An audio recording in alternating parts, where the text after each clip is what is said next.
ಜೈ ರಾಮಕೃಷ್ಣ. ನಮಸ್ತೆ. ಯುಗಾವತಾರ ಶ್ರೀರಾಮಕೃಷ್ಣ ಗ್ರಂಥಾಧ್ಯಯನಕ್ಕೆ ತಮ್ಮೆಲ್ಲರಿಗೂ ಸ್ವಾಗತ. ಸಂಚಿಕೆ 154, ಅಧ್ಯಾಯ 101, ಬ್ರಹ್ಮೋಗಳು ಪಡೆದ ಬೆಳಕು. ಶ್ರೀರಾಮಕೃಷ್ಣರ ವ್ಯಕ್ತಿತ್ವದ ವೈಭವವನ್ನು, ವೈವಿಧ್ಯವನ್ನು ಸಂಕ್ಷಿಪ್ತವಾಗಿ ಬಣ್ಣಿಸುವ ಒಂದು ಲೇಖನವು ಒಮ್ಮೆ ಬ್ರಾಹ್ಮ ಸಮಾಜದ ಮುಖಪತ್ರಿಕೆಯಾದ ಥೀಸ್ಟಿಕ್ ಕ್ವಾರ್ಟರ್ಲಿ ರಿವ್ಯೂ ಎಂಬ ಪತ್ರಿಕೆಯಲ್ಲಿ ಪ್ರಕಟಗೊಂಡಿತು. ಅದರ ಕೆಲವು ಭಾಗಗಳು ಇಂತಿದ್ದವು. ಶ್ರೀರಾಮಕೃಷ್ಣರು ಬೋಧಿಸಿದ ಧರ್ಮ ಯಾವುದು? ಅದು ಸಂಪ್ರದಾಯಬದ್ಧ ಹಿಂದೂ ಧರ್ಮವೇ ಆಗಿದೆ.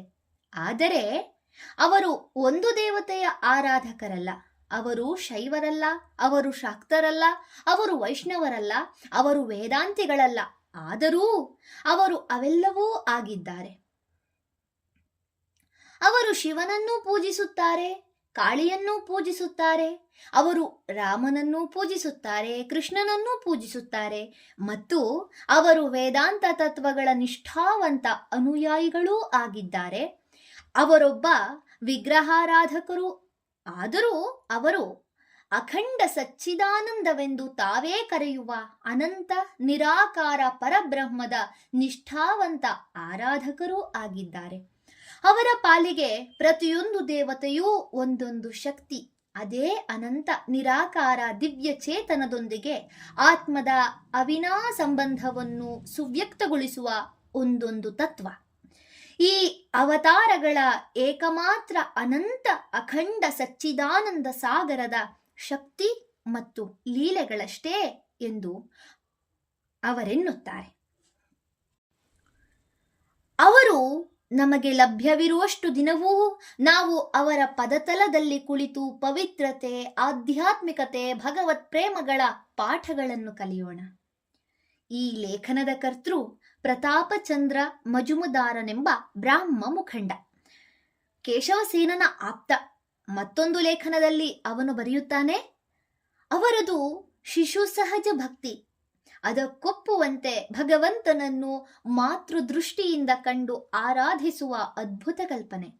ಇವೆರಡರ ನೆರವಿನಿಂದ ಅವರು ನಮ್ಮೆಲ್ಲರ ಹೃದಯಗಳಲ್ಲೂ ಆ ಬಗೆಯ ಭಕ್ತಿಯು ಅರಳುವಂತೆ ಪ್ರಚೋದಿಸಿದರು.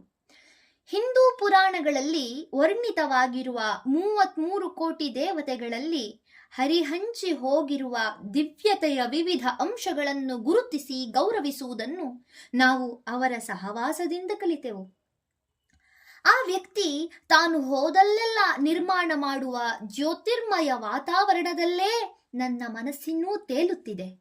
ನಾನು ಅವರನ್ನು ಸಂಧಿಸಿದಾಗಲೆಲ್ಲ ಅವರು ನನ್ನೊಳಗೆ ಹರಿಯಿಸಿದ ಒಂದು ಅನಿರ್ವಚನೀಯ ಅವ್ಯಕ್ತ ಭಾವದ ಪುಳಕ ನನ್ನಿಂದ ಇನ್ನೂ ದೂರವಾಗಿಲ್ಲ. ಆದರೆ ಇಷ್ಟರ ಮೇಲೆ ನನಗೂ ಅವರಿಗೂ ಸಾಮಾನ್ಯಾಂಶವಾದರೂ ಏನಿದೆ? ನಾನಾದರೋ ಆಂಗ್ಲ ಪ್ರಭಾವಕ್ಕೆ ಸಿಲುಕಿದ ನಾಗರಿಕನಾದ, ಅಹಂಭಾವಯುಕ್ತನಾದ, ಅರ್ಧಂಬರ್ಧ ನಂಬಿಕೆಯ ಸುಶಿಕ್ಷಿತ ವಿಚಾರವಾದಿ ಎನ್ನಿಸಿಕೊಂಡ ವ್ಯಕ್ತಿ. ಅವರೋ ಒಬ್ಬ ಬಡ ದೀನ ಅನಕ್ಷರಸ್ಥನಾದ, ಶಿಸ್ತುಗಾರನಲ್ಲದ, ವಿಗ್ರಹಾರಾಧಕನಾದ ಹಿಂದೂ ಭಕ್ತ. ಡಿಸ್ರೇಲಿ, ಫಾಸೆಟ್, ಸ್ಟ್ಯಾನ್ಲಿ, ಮ್ಯಾಕ್ಸ್ ಮುಲ್ಲರರೇ ಮೊದಲಾದ ಅಸಂಖ್ಯಾತ ಐರೋಪ್ಯ ವಿದ್ವಾಂಸರ, ಜ್ಞಾನಿಗಳ ಮಾತುಗಳನ್ನು ಅದಾಗಲೇ ಆಲಿಸಿರುವ ನಾನು ಅವರ ದರ್ಶನಕ್ಕಾಗಿ ಹಾತೊರೆಯುತ್ತೇನಲ್ಲ, ಏಕಿರಬಹುದು? ಯೇಸುವಿನ ಪರಮಭಕ್ತನೂ ಅನುಯಾಯಿಯೂ ಆದ ನಾನು, ಉದಾರಪಂಥಿಗಳಾದ ಕ್ರೈಸ್ತ ಮಿಷನರಿಗಳ ಸ್ನೇಹಿತನೂ ಬೆಂಬಲಿಗನೂ ಆದ ನಾನು, ವಿಚಾರವಂತರ ಬ್ರಾಹ್ಮ ಸಮಾಜದ ನಿಷ್ಠಾವಂತ ಸ್ವಯಂ ಸೇವಕನಾದ ನಾನು ಅವರ ಮಾತುಗಳನ್ನು ಕೇಳುತ್ತಾ ಕೇಳುತ್ತಾ ಮಂತ್ರಮುಗ್ಧನಾಗುವೆನಲ್ಲ, ಹೇಗದು? ಮತ್ತು ಹೀಗಾಗುವುದು ನನಗೆ ಮಾತ್ರವಲ್ಲ, ನನ್ನಂತಿರುವ 10 ಹಲವರ ಸ್ಥಿತಿಯೂ ಇದೆ. ಅವರನ್ನು ಪ್ರಶ್ನಿಸಲು, ಪರೀಕ್ಷಿಸಲು ಬರುವವರು ಹಲವರು.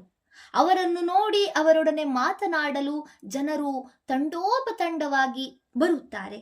ಆದರೆ ನಮ್ಮಲ್ಲಿನ ಕೆಲವು ವಿದ್ಯಾವಂತ ಮೂರ್ಖರು ಮಾತ್ರ ಅವರಲ್ಲಿ ಅಂಥದೇನನ್ನೂ ಕಾಣದೆ ಹೋಗಿದ್ದಾರೆ. ಇನ್ನು ತಿರಸ್ಕಾರ ಬುದ್ಧಿಯ ಕ್ರೈಸ್ತ ಮಿಷನರಿಗಳು ಅವರನ್ನು ಸೋಗುಗಾರ, ವಂಚಕ ಎಂದೋ, ಭ್ರಮೆಗೊಳಗಾದ ವ್ಯಕ್ತಿಯೆಂದೋ ಕರೆಯಬಹುದು. ಇವರ ಆಕ್ಷೇಪಗಳನ್ನು ನಾನು ಚೆನ್ನಾಗಿ ತೂಗಿ ನೋಡಿದ್ದೇನೆ. ಆದ್ದರಿಂದ ಈಗ ನಾನು ಬರೆಯುವುದನ್ನೆಲ್ಲ ಉದ್ದೇಶಪಟ್ಟೇ ಬರೆದಿದ್ದೇನೆ. ಸಾಮೂಹಿಕ ಭಜನೆ ಕೀರ್ತನೆಗಳಿಗೆ ಬಂಗಾಳದಲ್ಲೊಂದು ವಿಶೇಷ ಸ್ಥಾನವಿದೆ. ನೂರಾರು ವರ್ಷಗಳಿಂದ ಬೆಳೆದು ಬಂದ ಒಂದು ಕಲೆ, ಧಾರ್ಮಿಕ ವಿಧಿ ಇದಾಗಿದೆ. ಅಂತೆಯೇ ಬ್ರಾಹ್ಮ ಸಮಾಜದಲ್ಲೂ ಅದರದ್ದೇ ಆದ ಸಂಕೀರ್ತನೆಯ ಸಂಪ್ರದಾಯವೊಂದು ರೂಪುಗೊಂಡಿತ್ತು. ಸಂಘದ ತತ್ವಗಳಿಗೆ ಅನುಗುಣವಾದ ಹಾಡುಗಳನ್ನೇ ಅವರು ಹಾಡುತ್ತಾ ಬಂದಿದ್ದರು. ತ್ರೈಲೋಕ್ಯನಾಥ ಸನ್ಯಾಲ ಎಂಬುವನು ಕೇಶವನ ನಿಕಟವರ್ತಿಗಳಲ್ಲಿ ಒಬ್ಬನಾಗಿದ್ದವನು. ಚಿರಂಜೀವ ಶರ್ಮಾ ಎಂಬ ಕಾವ್ಯನಾಮದಿಂದ ಇವನು ಪ್ರಸಿದ್ಧನಾಗಿದ್ದಾನೆ. ಇವನೊಬ್ಬ ಪ್ರತಿಭಾನ್ವಿತ ಸಂಗೀತಗಾರ ಮತ್ತು ಕವಿ. ಸಮಾಜವು ಇಬ್ಬಾಗವಾದಾಗ ಇವನು ಕೇಶವನೊಂದಿಗೆ ಉಳಿದುಕೊಂಡು ನವವಿಧಾನ ಪಂಥದ ಆಚಾರ್ಯರಲ್ಲೊಬ್ಬನಾದ. ಸ್ವಭಾವತಃ ಭಕ್ತಿವಂತನಾದ ತ್ರೈಲೋಕ್ಯನಾಥ ಶ್ರೀರಾಮಕೃಷ್ಣರಿಂದ ಆಳವಾಗಿ ಪ್ರಭಾವಿತನಾದ. ಶ್ರೀರಾಮಕೃಷ್ಣರ ಭಕ್ತ್ಯಾವೇಶದ ನರ್ತನ, ಮಧುರ ಗಾಯನ, ಬಾರಿ ಬಾರಿಗೂ ಸಮಾಧಿಗೇರುವ ಪರಿ ಇವು ಅವನ ಮೇಲೆ ಅಚ್ಚಳಿಯದ ಮುದ್ರೆಯನ್ನೊತ್ತಿದ್ದವು. ಆ ಸ್ಫೂರ್ತಿಯಿಂದ ಅವನು ನವವಿಧಾನಕ್ಕಾಗಿ ಭಾವೋದ್ದೀಪಕವಾದ ಅನೇಕ ಕವನಗಳನ್ನು ರಚಿಸಿದ.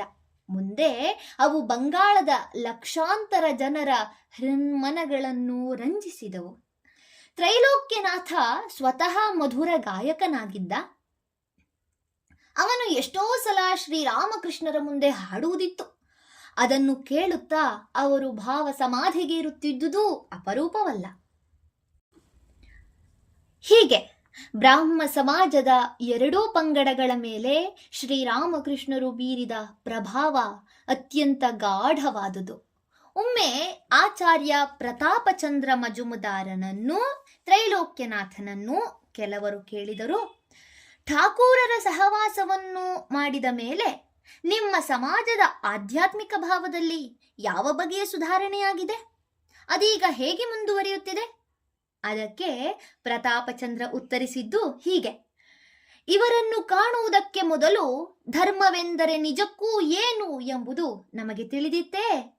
ನಾವು ಸುಮ್ಮನೆ ಪುಂಡಾಟಿಕೆಯಿಂದ ತಿರುಗಾಡಿಕೊಂಡಿದ್ದೆವು. ಯಥಾರ್ಥವಾದ ಆಧ್ಯಾತ್ಮಿಕ ಜೀವನದ ಸ್ವರೂಪವನ್ನು ನಾವು ಅರಿತಿದ್ದು ಇವರ ದರ್ಶನ ಲಾಭವಾದ ಮೇಲಷ್ಟೇ. ಹೀಗೆ ಶ್ರೀರಾಮಕೃಷ್ಣರು ತಮ್ಮ ನಾನಾ ಬಗೆಯ ಬೋಧನೆಗಳಿಂದ, ಮಾರ್ಗದರ್ಶನದಿಂದ ಬ್ರಾಹ್ಮ ಸಮಾಜಕ್ಕೆ ಹೊಸ ಸ್ಫೂರ್ತಿಯನ್ನು, ಶಕ್ತಿಯನ್ನು ನೀಡಿದರು. ಮಾತ್ರವಲ್ಲ, ಅವರ ಪ್ರಭಾವದಿಂದಾಗಿ ಅದರ ಸ್ವರೂಪವೇ ಬದಲಾಯಿತು. ಬ್ರಾಹ್ಮ ಸಮಾಜೀಯರ ಅನೇಕ ರೀತಿ ನೀತಿಗಳ, ತತ್ವಗಳ ಕುರಿತಾಗಿ ಅವರು ತಮ್ಮ ಅಸಮ್ಮತಿಯನ್ನು ನೇರವಾಗಿ ವ್ಯಕ್ತಪಡಿಸಿದರು ಮತ್ತು ಸಮಾಜದಲ್ಲಿ ಪ್ರಚಾರದಲ್ಲಿದ್ದ ಭಗವಂತನ ಸಗುಣ ನಿರಾಕಾರ ಕಲ್ಪನೆಯ ಇತಿಮಿತಿಗಳನ್ನು ಕಂಡು ಅವರದನ್ನು ಅಪಕ್ವ ನಿರಾಕಾರ ಭಾವ ಎಂದು ಕರೆಯುತ್ತಿದ್ದರು. ಆದರೂ ಕೂಡ ಆ ಭಾವದಲ್ಲಿಯೇ ದೃಢವಾಗಿ ವಿಶ್ವಾಸವನ್ನಿರಿಸಿ ಸಾಧನೆ ಮಾಡಿದವರಿಗೂ ಭಗವತ್ ಸಾಕ್ಷಾತ್ಕಾರವಾಗುವುದು ಖಂಡಿತ ಎಂದು ಅವರು ಬಾರಿ ಬಾರಿಗೂ ಹೇಳಿದ್ದಾರೆ. ಪ್ರತಿದಿನವೂ ಕೀರ್ತನಾಂತ್ಯದಲ್ಲಿ ನಾನಾ ದೇವದೇವಿಯರಿಗೂ ಸಕಲ ಸಂಪ್ರದಾಯಗಳ ಭಕ್ತರಿಗೂ ನಮಸ್ಕಾರ ಸಲ್ಲಿಸುವಾಗ ಅವರು ಮರೆಯದೆ ಆಧುನಿಕ ಬ್ರಹ್ಮಜ್ಞಾನಿಗಳಿಗೆ ನಮಸ್ಕಾರ ಎಂದು ಬ್ರಾಹ್ಮ ಸಮಾಜೀಯರಿಗೂ ತಲೆಬಾಗುತ್ತಿದ್ದರು. ಭಗವಂತನೆಡೆಗೆ ಒಯ್ಯುವ ಇತರೆಲ್ಲ ಮತ ಧರ್ಮಗಳಂತೆಯೇ ಬ್ರಾಹ್ಮ ಸಮಾಜದ ಸಿದ್ಧಾಂತವೂ ಒಂದು ಮಾರ್ಗ ಎಂದು ಅವರು ನಂಬಿದ್ದರು. ಆದರೆ ಪಾಶ್ಚಾತ್ಯ ವಿಚಾರಗಳ ಪ್ರಭಾವದಿಂದ ಮುಕ್ತವಾಗಿ ಸಮಾಜವು ಆಧ್ಯಾತ್ಮಿಕ ಮಾರ್ಗದಲ್ಲಿ ನೆಲೆಗೊಳ್ಳುವಂತೆ ಮಾಡಲು ಅತ್ಯುತ್ಸಾಹಿತರಾಗಿದ್ದರು. ಶ್ರೀರಾಮಕೃಷ್ಣರ ಅಭೂತಪೂರ್ವ ಆಧ್ಯಾತ್ಮಿಕ ಜೀವನದ ಪರಿಚಯ ಮಾಡಿಕೊಟ್ಟು ಕಲ್ಕತ್ತದ ಜನಸಮೂಹವನ್ನು ದಕ್ಷಿಣೇಶ್ವರಕ್ಕೆ ಆಕರ್ಷಿಸಿದ ಹಿರಿಮೆ ಬ್ರಾಹ್ಮ ಸಮಾಜದ್ದು. ಅವರ ಪವಿತ್ರ ಪದತಲದಲ್ಲಿ ಕುಳಿತು ಆಧ್ಯಾತ್ಮಿಕ ಶಕ್ತಿಯನ್ನು, ಶಾಂತಿಯನ್ನು ಹೊಂದಿ ಧನ್ಯರಾದ ಪ್ರತಿಯೊಬ್ಬನೂ ಆ ವಿಷಯದಲ್ಲಿ ನವವಿಧಾನ ಮತ್ತು ಸಾಧಾರಣ ಬ್ರಾಹ್ಮ ಸಮಾಜಗಳಿಗೆ ಶಾಶ್ವತವಾಗಿ ಋಣಿ.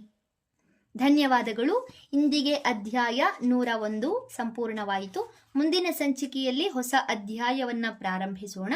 ಓಂ ಶಾಂತಿ ಶಾಂತಿ ಶಾಂತಿ.